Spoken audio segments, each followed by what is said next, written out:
ये आकाशवाणी रायपुर है। प्रादेशिक समाचार बुलेटिन के साथ मैं विभाष कुमार झा।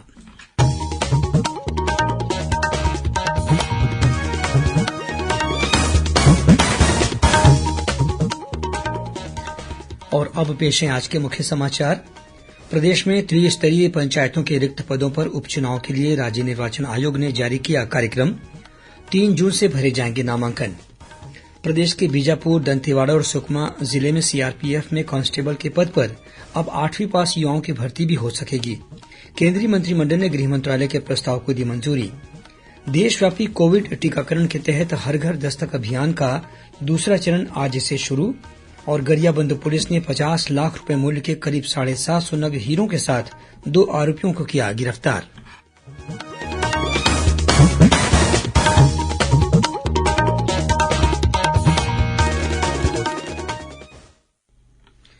और अब समाचार विस्तार से। प्रदेश में त्रिस्तरीय पंचायतों के रिक्त पदों पर उपचुनाव के लिए 3 जून से नामांकन भरे जाएंगे। इसके लिए छत्तीसगढ़ राज्य निर्वाचन आयोग ने चुनाव कार्यक्रम जारी कर दिया है। राज्य निर्वाचन आयुक्त ठाकुर राम सिंह ने बताया कि नामांकन जमा करने की अंतिम तिथि 9 जून है। वहीं नामांकन पत्रों की जांच 10 जून तक की जाएगी। इसी तरह नाम वापस लेने की अंतिम तिथि 13 जून है। इसी दिन दोपहर 3 बजे के बाद पात्र उम्मीदवारों को चुनाव चिन्ह का आवंटन किया जाएगा और उम्मीदवारों की अंतिम सूची जारी की जाएगी। जिन स्थानों पर मतदान आवश्यक होगा वहां 28 जून सुबह 7 बजे से दोपहर 3 बजे तक वोट डाले जाएंगे। मतगणना 28 जून को मतदान समाप्त होने के बाद केंद्रों पर ही की जाएगी। यदि आवश्यक हुआ तो तहसील और विकासखंड मुख्यालयों में 29 जून को दोपहर 3 बजे मतगणना की जाएगी। राज्य निर्वाचन आयुक्त ने बताया कि प्रदेश के 7 जनपद पंचायत सदस्य, 118 सरपंच और 630 पंच को मिलाकर 755 रिक्त पदों पर उपचुनाव के लिए संबंधित क्षेत्रों में निर्वाचक नामावली तैयार कर बीते 25 मई को इसका अंतिम प्रकाशन किया जा चुका है। उन्होंने बताया कि जनपद पंचायत सदस्य, सरपंच और पंचों का चुनाव एक साथ कराया जाएगा। ऐसे ग्राम पंचायत जिनका कार्यकाल 6 महीने से अधिक बाकी है वहां पद रिक्त होने की स्थिति में उपचुनाव कराया जाएगा। ये चुनाव गैर दलीय आधार पर और मतपत्रों के जरिए कराए जाएंगे।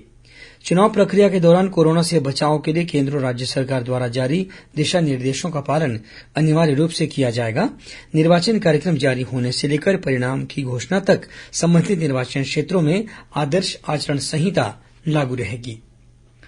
छत्तीसगढ़ के बीजापुर, दंतेवाड़ा और सुकमा जिले में केंद्रीय रिजर्व पुलिस बल सीआरपीएफ में कांस्टेबल के पद पर भर्ती होने के लिए शैक्षिक योग्यता 10वीं पास के स्थान पर 8वीं पास होना कर दी गई है। इसके अलावा युवाओं को शारीरिक योग्यता में भी छूट दी जाएगी। केंद्रीय मंत्रिमंडल ने इस संबंध में गृह मंत्रालय के प्रस्ताव का आज अपनी बैठक में अनुमोदन कर दिया है। केंद्रीय मंत्रिमंडल के इस फैसले से प्रदेश में माओवाद प्रभावित इन जिलों में अब सीआरपीएफ में कांस्टेबल के पद पर 8वीं पास युवाओं की भर्ती भी हो सकेगी। वहीं स्थानीय युवाओं को रोजगार मिलने के साथ ही माओवाद से निपटने में भी मदद मिलेगी। छत्तीसगढ़ में राज्यसभा की 2 सीटों पर होने वाले चुनाव के तहत आज नामांकन पत्रों की जांच की गई। इसमें जनता कांग्रेस छत्तीसगढ़ के उम्मीदवार डॉक्टर हरिदास भारद्वाज का नामांकन अवैध घोषित किया गया है। गौरतलब है कि छत्तीसगढ़ में 2 सीटों के लिए कांग्रेस उम्मीदवार राजीव शुक्ला और रंजीत रंजन ने कल ही अपना नामांकन दाखिल किया था। विधानसभा सचिवालय के अनुसार 3 जून तक उम्मीदवार अपना नाम वापस ले सकेंगे। जरूरत पड़ने पर 10 जून को मतदान कराया जाएगा। इसी दिन मतगणना के बाद विजयी उम्मीदवारों की घोषणा की जाएगी। केंद्रीय स्वास्थ्य मंत्रालय ने आज से हर घर दस्तक अभियान के दूसरे चरण की शुरुआत कर दी है। 2 महीने तक चलने वाले इस अभियान का उद्देश्य सभी पात्र आयु वर्गों में कोविड टीकाकरण में तेजी लाना है। हर घर दस्तक अभियान 31 जुलाई तक चलेगा। स्वास्थ्य मंत्रालय ने कहा है कि घर घर जाकर टीकाकरण अभियान के माध्यम से दूसरी खुराक के लिए और एहतियाती खुराक के पात्र सभी लाभार्थियों के टीकाकरण पर बल दिया जाएगा। विश्व साइकिल दिवस के अवसर पर तथा आजादी के अमृत महोत्सव के अंतर्गत रायपुर में 3 जून को राज्य स्तरीय साइकिल रैली का आयोजन किया जाएगा। ये साइकिल रैली रायपुर के कलेक्ट्रेट परिसर से सुबह 8 बजे रवाना होगी और तेलीबांधा में संपन्न होगी। इस रैली का आयोजन नेहरू युवा केंद्र संगठन और केंद्रीय खेल तथा युवा कार्यक्रम मंत्रालय द्वारा किया गया है। इस रैली में विभिन्न युवा मंडलों के सदस्य, राष्ट्रीय सेवा योजना के स्वयंसेवक और विभिन्न खेल संघों के खिलाड़ी तथा पदाधिकारी शामिल होंगे। इस संबंध में नेहरू युवा केंद्र संगठन के राज्य निदेशक श्रीकांत पांडेय ने बताया कि देशभर में नेहरू युवा केंद्र संगठन द्वारा सभी राज्य की राजधानियों सहित 75 विशेष स्थानों और जिलों में साइकिल रैली का आयोजन किया जा रहा है। रायपुर के अलावा यह रैली भिलाई और बिलासपुर में भी आयोजित की जाएगी। श्री पांडेय ने बताया कि इस रैली के माध्यम से लोगों को स्वस्थ रहने और वाहनों से होने वाले प्रदूषण को दूर करने के लिए जागरूक भी किया जाएगा। साथ ही यह संदेश भी दिया जाएगा कि वे सप्ताह में कम से कम एक दिन साइकिल का इस्तेमाल अवश्य करें। इससे उनका शरीर स्वस्थ रहेगा और वातावरण में प्रदूषण भी कम होगा। प्रादेशिक समाचार आप आकाशवाणी रायपुर से सुन रहे हैं। छत्तीसगढ़ की खबरों से है आपका वास्ता और खबरों की विश्वसनीयता से है हमारा वास्ता। आकाशवाणी समाचार रायपुर के प्रादेशिक समाचार बुलेटिन के साथ ही हमारे समसामयिक कार्यक्रम आप रेडियो के अलावा अपने मोबाइल पर भी सुन सकते हैं। आकाशवाणी समाचार फेसबुक, ट्विटर और यूट्यूब पर भी उपलब्ध है। हमारा Facebook page Chhattisgarh news on AIR, Twitter handle CGAIR news और हमारा यूट्यूब चैनल है छत्तीसगढ़ AIR न्यूज। तो अब रेडियो के साथ ही आपके मोबाइल के जरिए भी हम पहुंच रहे हैं आप तक। छत्तीसगढ़ की हर खबर के लिए सुनते रहिए आकाशवाणी समाचार। और अब आगे बढ़ते हैं बाकी के समाचारों की ओर। गरियाबंद पुलिस ने हीरे की तस्करी रोकने के मामलों में अब तक की सबसे बड़ी कार्रवाई करते हुए 745 नग हीरों के साथ 2 आरोपियों को गिरफ्तार किया है। जब्त किए गए हीरों की कीमत करीब 50 लाख रुपए बताई जाती है। पकड़े गए दोनों आरोपी पिता पुत्र हैं। पुलिस को मुखबिर से सूचना मिली थी कि शोभा थाना क्षेत्र के अंतर्गत पायलीखंड खदान क्षेत्र से 2 व्यक्ति अवैध रूप से हीरा लेकर ओडिशा जा रहे थे। पुलिस ने तत्काल नाकेबंदी करते हुए कुशियार बरछा और कचना धुरवा गांव के बीच आरोपियों को पकड़ लिया। पूछताछ के दौरान दोनों आरोपियों ने बताया कि वे ओडिशा में बारसुंडी टोला गांव के निवासी हैं। पुलिस ने तलाशी के दौरान आरोपियों के पास से 745 नग हीरे बरामद किए। भिलाई इस्पात संयंत्र के एक ब्लास्ट फर्नेस में आज मरम्मत के दौरान वेल्डिंग करते हुए 2 ठेका मजदूर बुरी तरह से झुलस गए। इनमें से एक मजदूर की मौके पर ही मौत हो गई। वहीं करीब 90% जली हुई अवस्था में दूसरे मजदूर को सेक्टर 9 स्थित अस्पताल में भर्ती कराया गया है। संयंत्र प्रबंधन ने बताया कि घटना के कारणों की जांच की जा रही है। वहीं भिलाई के जामुल थाना क्षेत्र में स्थित एक अन्य निजी संयंत्र में कल देर रात आग लगने से वहां रखा हुआ करीब 3 करोड़ रुपए का सामान जलकर नष्ट हो गया। अग्निशमन दल के कर्मचारियों ने काफी मेहनत के बाद आग को नियंत्रित किया। पुलिस आग लगने के कारणों की जांच कर रही है।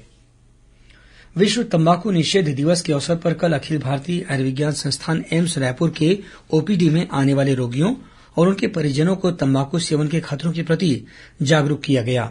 इस कार्यक्रम में 500 से अधिक रोगियों और उनके परिजनों ने भाग लिया। कार्यक्रम में शामिल चिकित्सकों का कहना था कि तम्बाकू के सेवन से स्वास्थ्य के साथ ही आर्थिक नुकसान भी होता है। विश्व स्वास्थ्य संगठन के अनुसार दुनिया भर में 80 लाख से अधिक लोगों की मृत्यु तम्बाकू सेवन के दुष्प्रभाव के कारण होती है। रायपुर स्थित भारतीय प्रबंध संस्थान IIM में विगत 15 से 30 मई तक सात्विक दान महोत्सव मनाया गया। कार्यक्रम में IIM रायपुर के निदेशक प्रोफेसर रामकुमार कांकाणी और संकाय सदस्यों ने परिसर के निवासियों को आवश्यक सामान वितरित किए। इस अवसर पर आयोजित खेल स्पर्धाओं के विजेताओं को पुरस्कार भी वितरित किए गए। मार्क्सवादी कम्युनिस्ट पार्टी ने केंद्र सरकार से पेट्रोलियम पदार्थों पर उत्पाद शुल्क खत्म करने की मांग की है। पार्टी ने बीते 25 से 31 मई तक देशभर में महंगाई और बेरोजगारी के खिलाफ प्रदर्शन किया। इसी कड़ी में राजधानी रायपुर में पार्टी पदाधिकारियों ने डंगनिया क्षेत्र से रैली निकाली और आम सभा का आयोजन किया। और अब पेश है मौसम का हाल। प्रदेश में अगले 24 घंटों के दौरान 1-2 स्थानों पर हल्की वर्षा होने या गरज चमक के साथ छींटे पड़ने की संभावना है। मौसम विभाग के अनुसार इस समय दक्षिण पूर्व उत्तर प्रदेश के ऊपर एक चक्रीय चक्रवाती घेरा बना हुआ है। वहीं उत्तर प्रदेश से बांग्लादेश तक एक द्रोणिका भी सक्रिय है। इनके प्रभाव से प्रदेश में 1-2 स्थानों पर गरज चमक के साथ अंधड़ चलने की भी संभावना है। इस दौरान प्रदेश में अधिकतम तापमान में विशेष परिवर्तन होने की संभावना नहीं है। और कुछ खबरें संक्षेप में सुन लीजिए। इंदिरा गांधी राष्ट्रीय मुक्त विश्वविद्यालय इग्नू में आगामी जुलाई महीने से शुरू होने वाले सत्र के लिए विभिन्न पाठ्यक्रमों में ऑनलाइन पंजीयन शुरू हो गया है। पंजीयन की अंतिम तिथि 30 जून है। रायपुर जिले में संचालित स्वामी आत्मानंद उत्कृष्ट विद्यालयों के शैक्षिक और गैर शैक्षिक पदों के लिए अत्यधिक संख्या में आवेदन प्राप्त होने के कारण साक्षात्कार की प्रक्रिया आज से 3 जून तक भी जारी रहेगी। जांजगीर चांपा जिले के सारसडोल गांव में पुलिस ने 4 आरोपियों को गिरफ्तार कर उनके पास से किसान सम्मान निधि के 300 एटीएम कार्ड और 5 लाख रुपए जब्त किए हैं। ये आरोपी फर्जी च्वाइस सेंटर चलाकर किसानों से ठगी कर रहे थे। रायगढ़ में बीती रात इतवारी टाटा पैसेंजर गाड़ी रायगढ़ डिवीजन के रॉबर्टसन के पास पटरी से उतर गई। इस घटना में कोई हताहत नहीं हुआ है। रायगढ़ मेडिकल कॉलेज के निर्माणाधीन आवासीय क्वार्टर की तीसरी मंजिल से गिरकर एक नाबालिग लड़की की मौत हो गई और बिलासपुर के रतनपुर पुलिस स्टेशन में रखी 50 से ज्यादा मोटरसाइकिलों में आग लगने से ये सभी गाड़ियां जलकर राख हो गईं। अंत में मुख्य समाचार एक बार फिर। प्रदेश में त्रिस्तरीय पंचायतों के रिक्त पदों पर उपचुनाव के लिए राज्य निर्वाचन आयोग ने जारी किया कार्यक्रम। 3 जून से भरे जाएंगे नामांकन। प्रदेश में बीजापुर, दंतेवाड़ा और सुकमा जिले में सीआरपीएफ में कांस्टेबल के पद पर अब 8वीं पास युवाओं की भर्ती भी हो सकेगी। केंद्रीय मंत्रिमंडल ने गृह मंत्रालय के प्रस्ताव को दी मंजूरी। देशव्यापी कोविड टीकाकरण के तहत हर घर दस्तक अभियान का दूसरा चरण आज से शुरू और गरियाबंद पुलिस ने 50 लाख रुपए मूल्य के करीब 750 नग हीरों के साथ 2 आरोपियों को किया गिरफ्तार। इसी के साथ प्रादेशिक समाचार बुलेटिन समाप्त हुआ। नमस्कार।